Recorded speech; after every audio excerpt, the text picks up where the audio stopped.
एक शांत से गांव में गंगाराम नाम का एक किसान रहता था।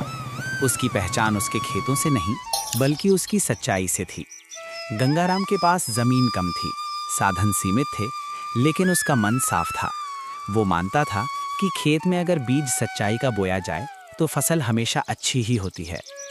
हर सुबह गंगाराम सूरज से पहले उठकर खेत में काम करता। मिट्टी से उसे प्यार था, क्योंकि वही उसके परिवार का सहारा थी। गांव में कई किसान ऐसे थे जो कम मेहनत में ज्यादा कमाने के लिए गलत तरीके अपनाते थे।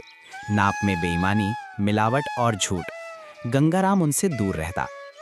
एक दिन गांव के पास नई मंडी खुली। व्यापारी दूर दूर से आने लगे।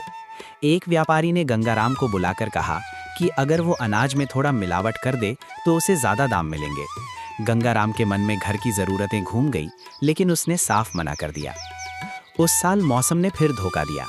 तेज बारिश ने फसल को नुकसान पहुंचा दिया। गंगाराम की आमदनी बहुत कम रह गई। घर में चिंता बढ़ गई, लेकिन गंगाराम ने हिम्मत नहीं हारी। उसने कहा, गरीबी सह लूंगा पर बेईमानी नहीं। कुछ दिनों बाद मंडी में एक अजीब घटना हुई। जिस व्यापारी ने मिलावट का प्रस्ताव दिया था, उसकी साख टूट गई। लोगों ने उसकी धोखाधड़ी पकड़ ली। उधर गंगाराम का अनाज कम था पर शुद्ध था। ग्राहक खुद उसके पास आने लगे। धीरे धीरे गंगाराम का नाम भरोसे का नाम बन गया। लोग कहते, अगर सच्चा अनाज चाहिए तो गंगाराम से लो। उसकी मेहनत और ईमानदारी रंग लाने लगी। एक दिन सरकार की ओर से एक अधिकारी गांव में आया। वो ईमानदार किसानों को पहचान कर मदद देना चाहता था। गांव वालों ने एक ही नाम लिया, गंगाराम। अधिकारी ने उसकी खेती देखी, उसका जीवन देखा और उसे बीज, खाद और सिंचाई की सुविधा दिलवाई। अगले साल गंगाराम की फसल सबसे अच्छी हुई।